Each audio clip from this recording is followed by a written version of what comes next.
Jehangir Bhabha gang की तरह Hashim gang भी धर्मांतरण के काम में लगा हुआ है।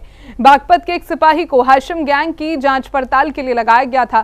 गैंग ने सिपाही को ही अपने जाल में फंसाने का प्रयास किया। फर्जी मुकदमा दर्ज करने की बात भी सामने आई है। देश में एक नहीं अनेक धर्मांतरण गैंग घिनौना खेल खेल रहे हैं। बागपत का एक सिपाही आगरा पुलिस कमिश्नर से न्याय की गुहार लगाने पहुंचा था। जो कुछ पुलिस महकमे का सिपाही बताता है वो वास्तव में चौंकाने वाला है, वो वास्तव में चिंता बढ़ाने वाला है। इस सिपाही का नाम है श्रीकांत गौतम। जानकारी के मुताबिक एक आपराधिक गिरोह की जानकारी जुटाने के लिए श्रीकांत गौतम लगा था, लेकिन खुद ही हनी ट्रैप का शिकार हो गया। खुद ही धर्मांतरण गैंग के चंगुल में फंसता चला गया। बहुत ही खतरनाक गैंग है, उसके लिए लगाया गया था। उसकी जो गतिविधियां हैं वो खाली दिल्ली में ही नहीं, दिल्ली, हरियाणा, यूपी काफ़ी में वो प्रचलित है।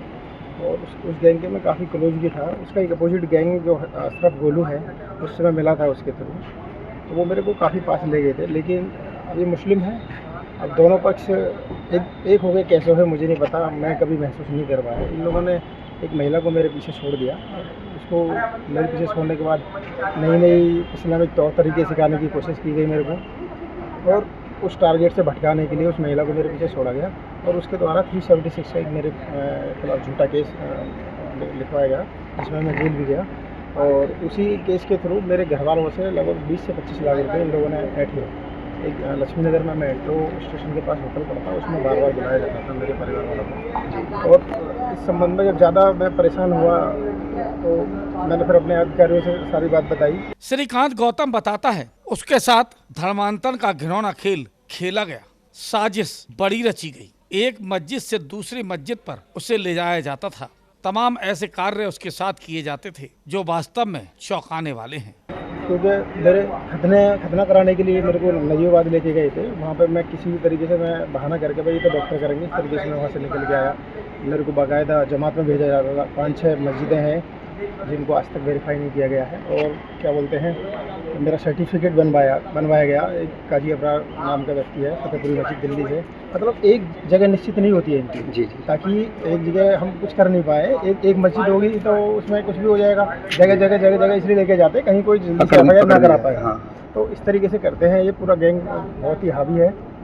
और इनके साथ साथ जो इस गैंग में और भी लोग हैं, मेरी नॉलेज में 5 से 6 लोग ऐसे हैं जिनका इन्होंने धर्मांतरण कराया है। क्योंकि बार बार मेरे से बोला जाता था कि इन लोगों का भी हमने कराया है। वो मैंने जो एफआईआर के लिए प्रार्थना पत्र दिया उसमें अंकित भी है सारी चीज़ें। बागपत की बड़ौत कोतवाली में धर्म परिवर्तन, धमकी और अन्य गंभीर आरोपों में मुकदमा दर्ज किया गया है। शिकायतकर्ता की तहरीर के आधार पर एफआईआर दर्ज की गई, जांच भी शुरू कर दी गई है। शिकायत में लालच और दबाव बनाकर धर्म परिवर्तन कराने, आर्थिक लेन देन के चलते धमकी देने और वीडियो वायरल करने की धमकी जैसे गंभीर आरोप लगाए गए हैं। किसी भी तरीके से मेरे को जमात में भेजा गया 6 से 7 बार। उन मस्जिदों की सारी डिटेल मेरे पास है, उनकी सीडीआर मेरे पास अवेलेबल है। जो लोग कॉल करते थे, इस महिला का हस्बैंड मेरे पास कॉल करता था, वो सीडीआर अवेलेबल है। तो माननीय कोर्ट ने वो निकलवाई थी मेरे कहने के बाद में। क्योंकि जब बातें हो रही थी तो जब इनकी चीज़ों को मैं इग्नोर करने लगा तो ये कहीं ना कहीं ये फिर कोर्ट का सहारा लेके मेरे को दबाने की कोशिश कर रहे थे। शुरू में समझ नहीं पाया। मैंने कि चलो ये पैसे तक ही सीमित होगा, पैसे तक, चलो पैसे दे दिए। लेकिन नहीं, उसके बाद तो इन्होंने असली रूप अपना दिखाया कि धर्मांतरण वाली चीज़ें। और बाकायदा मेरे पास सब रिकॉर्डिंग है। अब आप डिवाइस है। क्या चाहते हैं आप? माननीय मुख्यमंत्री, महामहिम राष्ट्रपति से मेरी गुजारिश है कि इतने महत्वपूर्ण विषय में अगर मेरे को न्याय नहीं मिलता है तो मैं कहीं ना कहीं इच्छा मृत्यु की इन लोगों से मांग कर। ये बहुत सक्रिय गैंग है और खाली यूपी, दिल्ली, हरियाणा में ही नहीं, बिहार, कहाँ ये उनका नेटवर्क है, बहुत बड़ा नेटवर्क है। इसकी अच्छे से जांच होनी चाहिए थी। मैं शुरू से ही लगातार जो पुलिस का सिपाही खुद जांच में जुटा था, खुद ही धर्मांतरण गैंग के चंगुल में फंस चुका था, ऐसा आरोप लगाया गया है। दोषियों को बचाने का काम स्थानीय पुलिस ने किया था। यही वजह है कि मुख्यमंत्री और प्रधानमंत्री राष्ट्रपति से न्याय की गुहार लगाई है। हिंदू फ्रंट के अमित चौधरी कहते हैं बेहद गंभीर मामला है। इस मामले की गहनता के साथ जांच पड़ताल होनी चाहिए और पर्दाफाश होना चाहिए। जिस तरीके से आगरा के धर्मांतरण गैंग का पर्दाफाश हुआ था, जिस तरीके से जहांगीर बाबा गैंग का पर्दाफाश हुआ था, उसी तरीके से इस गैंग का भी पर्दाफाश होना चाहिए। देखिए, हमने उस सिपाही की आवाज को उठाया है जो कि कागजों में दबा दी गई है। उन्होंने अपनी जहां वो बीफ खा रहे थे, जहां वो नमाज पढ़ रहे थे, जहां उनका ये खतना कराने के लिए उनको प्रताड़नाएं दी जा रही थी, जहां उनका श्रीकांत से नाम हारिस खान किया गया, वहां उनको अचानक से जब उन्हें ये पूरी चीजें समझ में आई कि मेरे साथ बहुत ही गलत हो रहा है, पैसे भी हड़प लिए गए, 376 का केस किया गया ताकि दबाव में बना रहे, और वो लगातार उनके चंगुल में था, बीफ खिलाया जा रहा था उसको।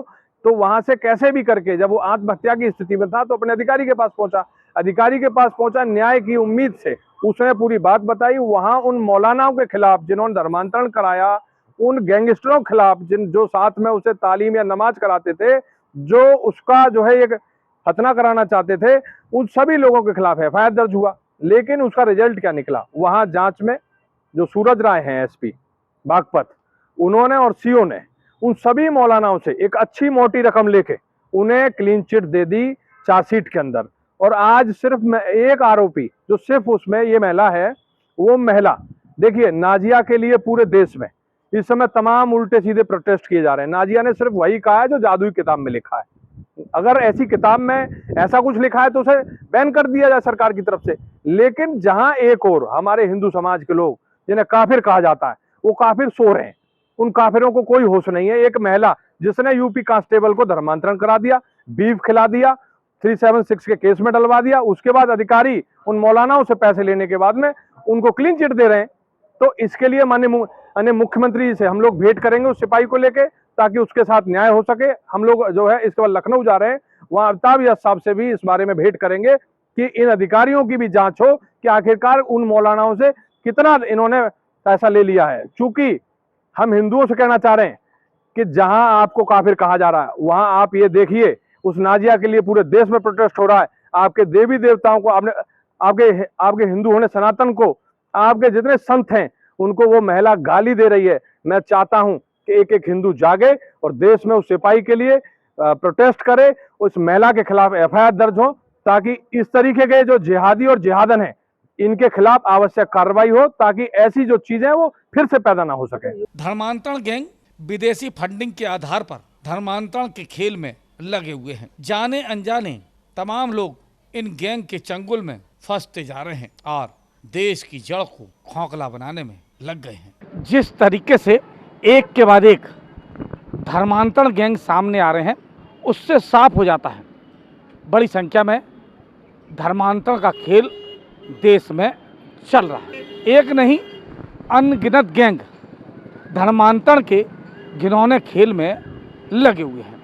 झांगुर बाबा धर्मांतरण गैंग की तरह हासिंग गैंग का भी पर्दाफाश होने वाला है। देश में धर्मांतरण गैंग सक्रिय है।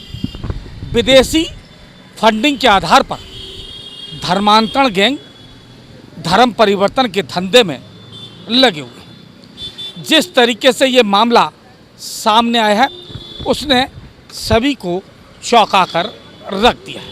पुलिस का एक सिपाही बताता है कि जांच पड़ताल में लगा था, उसे ही जाल में फंसा दिया। उस पर फर्जी मुकदमा दर्ज कराने का घिनौना काम किया गया।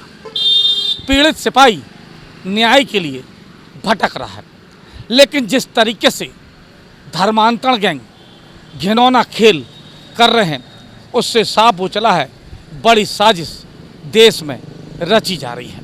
अपने साथी अखिलेश दुबे और राजीव के साथ राकेश कनौजिया, सी न्यूज़, आगरा।